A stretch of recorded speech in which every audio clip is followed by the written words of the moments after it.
Today I'm down at Sandy Hills, hardly a soul to be seen on this sort of rather grey December day. But anyway, we're going to walk over from Sandy Hills to Douglas Hall and take a walk along the beach there, looking up at the cliffs, and we'll see what's to discover along that way. Apologies if this is a bit short today, and just noticed that the battery on my phone is not in full charge, so we'll see how far this goes today before I need to stop filming and turn back. So anyway, we'll head over now towards Douglas Hall. There we are at the start of the coastal path where it heads on up the hill there and would head along towards Rockcliffe and Kitford. But we're going down this way, down onto the beach itself. Tide's out, so it's quite safe to head up round that area. And we'll have a wee look to see what's around the corner there. You should be able to see remains of the old stake nets here.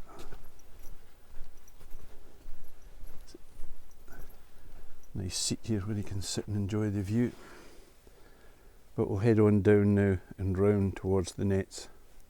There you can now see the old salmon nets that are long since redundant. They're not used anymore.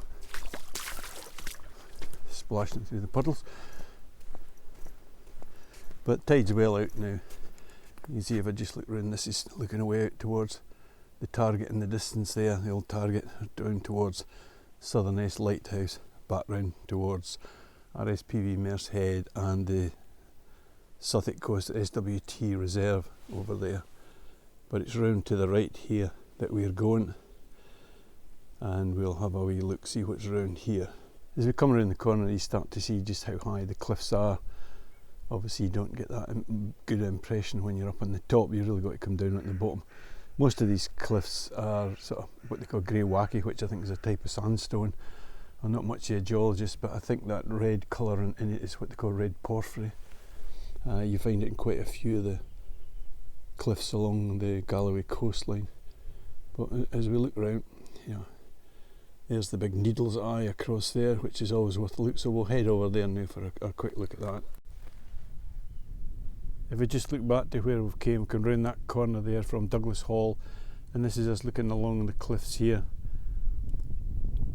Obviously the coastal path follows that high cliff top, but at low water you can walk along through via the shoreline here. Just make sure that you follow the tides and understand them, but there we go, right along here.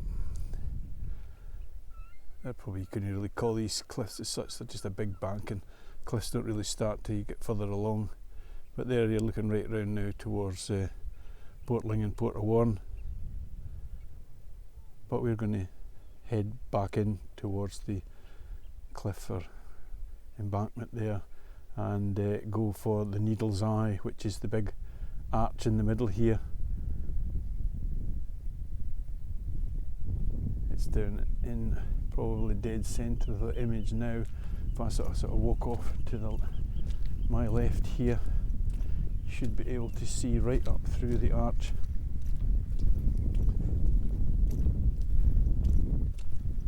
It has been fairly rough to get through there in years gone by, but it seems to have silted up a bit a day, I noticed, and it's dead easy to walk through at night. You can do it with your trainers on probably. Might get a wee bit wet, but it's one of many sort of Needle's Eye that we have along the Solway, a bit like all the Lots Waste that we have as well. They seem to dots in the map in various locations. You'll see a mark for a Lot's wife. But as you can go, you can see down inside the archway there now a bit. If I head sort of a wee bit further towards it, just remember this is a phone, so it's fairly wide angle, so you can't really zoom in anything here, but we'll move in a bit closer and let you see it. You can probably see the arch a bit clearer now, just there as we'll walk towards it and try and keep this steady. Just for the techno people out there, it is filmed on a gimbal, just a cheap gimbal that I'm still getting the hang of, but it does the job.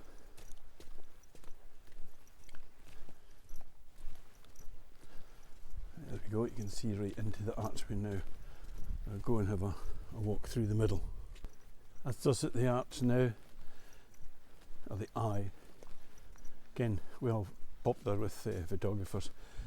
Not in probably the light like we've got today, but the sun does set behind me and rises just slightly off to my right there. So early morning or early evening can be some quite nice light through here for photography. And there you go. It's quite a big arch, you can see there. But as we head through here, we are heading for Piper's Cave, which is another well-known cave in the Solway. There are quite a number of caves throughout the Solway, but this one's fairly well known. And the story I know is of the piper who decided he was going to explore it, and they went in complete with pipes playing away, and he never returned. The story is, I think if you stand in certain places in Barnbarroch, you can hear the pipes playing on certain nights. So always plenty of stories for the Solway. And also this cave is probably part of the smuggling that went on many years ago. And is it a cave that maybe the mermaid of Barnhuri used? Who knows? But one thing I would say, if you're interested in stories of the Solway and things like that, there's a book. It's actually out of print at the moment, but it may get reprinted, and it's called Tales of Galloway by a local man called Alan Temperley, who lives near Castle Douglas. Fascinating book with many stories of the Solway and Dumfries and Galloway in general. But anyway, this is us at Piper's Cave, and there's one or two interesting things in here. We shall go in and see what we can find once I get my light out. This is what I always think you could do with an assistant to hold the light. But anyway, we'll have a quick look and see if we can see. Don't know if you can see that up there, but it's what I would term fool's gold. Let's have a look up in there. You might see it glittering. I'll try and put it there. It's in the centre of the image now. Hopefully you'll see it. But there's quite a lot of that in this cave. I don't know what its right name is, but it's known as fool's gold. You can sort of take a look. There's where we walked in so far. As I say, it's quite a damp cave. There we go. Let's have a look if I can get this camera to point up the way. Let's have a look. We get this in. Get going. You wouldn't believe the angle. I'll crank my neck back at. I don't know if you can see that in the centre of the image there. There's a white ball, and that belongs to the cave spider, Metamenardi. I see one or two of them up there, and their eggs will be in that at the moment. But I'll have a wee look and see if I can find the actual spider itself. That is the female, Metamenardi. Oh, a wee fly just moved past them there. The males are much smaller, but she'll be looking after these egg cases that are in here. So she is. And don't see any egg cases down lower that I could get a better picture, but I would best describe these egg cases as, if you're familiar with the old gas mantles lights that we used to have years ago, that's about what like their egg cases are, and they're quite big. They're half the size of a ping pong ball maybe. I'll see how close I can focus on that. There you go. That's the female. Don't know if you can see that, but there's a moth flying about in here. It was way ahead of me, so it wasn't me that disturbed it. It was actually on the wing. I don't know if there's any. Sometimes you find them roosting in here, but it's actually a herald moth, which is quite a big moth. That's me now at the end of the cave as far as I can get, but it goes a long way up in there. It's obviously silted up quite a bit. I went quiet there because there was something rumbling behind me, but I think it's pigeons flying in. But there you go, it goes way on up in there. If I go quiet for it, you may hear it. I can hear quite a bit of running water away up in there. So if you come in here with kids, keep a hold of them, because the kid could get up through in there, perhaps never to be seen again. But years ago that sand was not as high up as that, and it would have been very easy for me to get up through there, but not nowadays. Anyway, I'll have another wee look to see what else I can find in here. I've actually found a herald moth now. So it's quite a big moth there, it's there. But again, I won't keep the light on it for too long. See, this light doesn't go off heat, but I don't want it, I would hate to disturb it.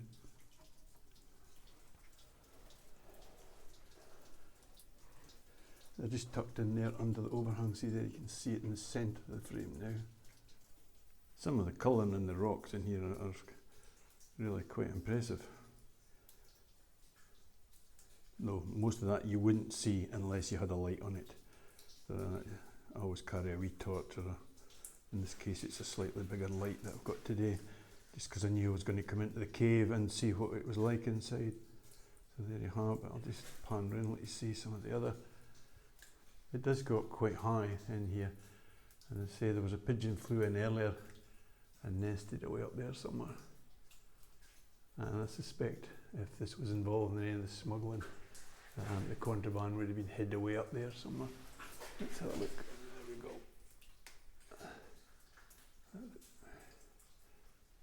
Come back down there. So we'll just head back out of the cave now, back onto the beach, and head along a wee bit further.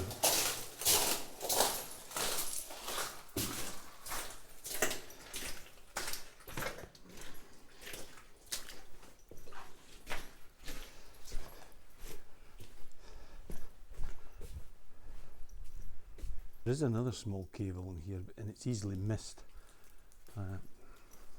Not as easy to get into as well. Usually means a bit of crawling about on the ground, and just to see where things are going.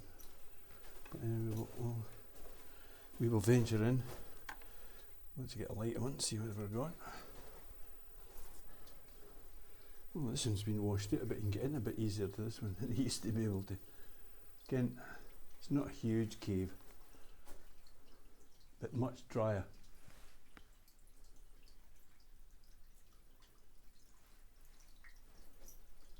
I can still hear running water somewhere up above me, but it's not dripping down on me this time, unlike the last cave.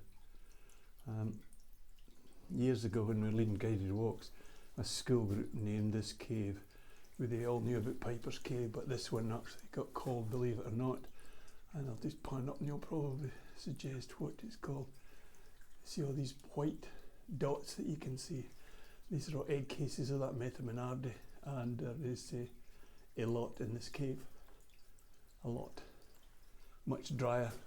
You see that cleft that goes up in there? Get this camera to screw around.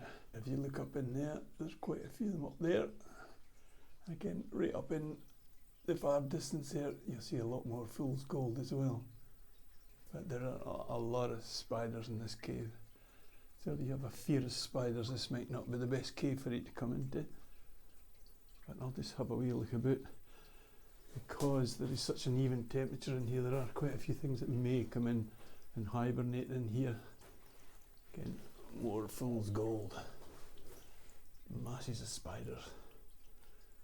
I must admit I don't mind a spider. Oh, there's a butterfly up there. Let's have a look, see where we are. It's probably in the centre, you're not going to make it out very easily. I can't really zoom in, it's a small tortoise shell. Let's have a look what else we can see. More spiders, more spiders.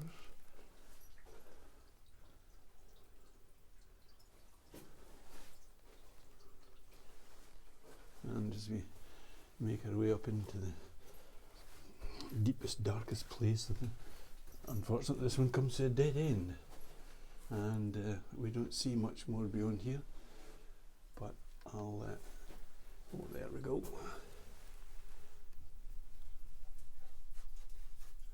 Looks like we've got company with a dog. There we go.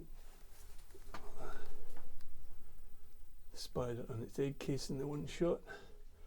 Hopefully that's staying in focus to let you see it.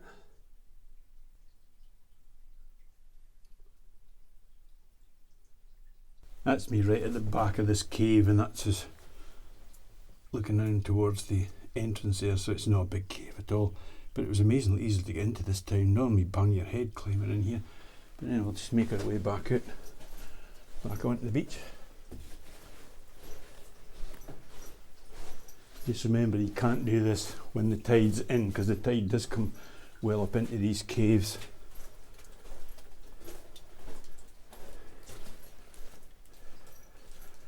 There we go. Daylight. As I say, when you're on these walks, it's always worth looking along the tide line. You never know what you're going to find, especially after big storms and things like that. There's always things to look for on the beach, and I'll just have a wee look here and see what we can find. Just did a quick walk along here, and I'll show you some of the things I picked up. There's a skate egg case. In this case, quite large. You see it in the size of my hand there. Obviously, there's plenty of cockles and that in a beach like this. It's not the best one for finding things, but one or two wee tellins, or as usually call them, toenail shells. But what you should keep an eye out for if you're walking the beaches of the Fleece and Galloway is this. I didn't find it here today. Oh, yeah, it is a sea heart. This is it's from a plant called what's it called? Integra, I think it is, Gigigus, something like that. It's a member of the pea family.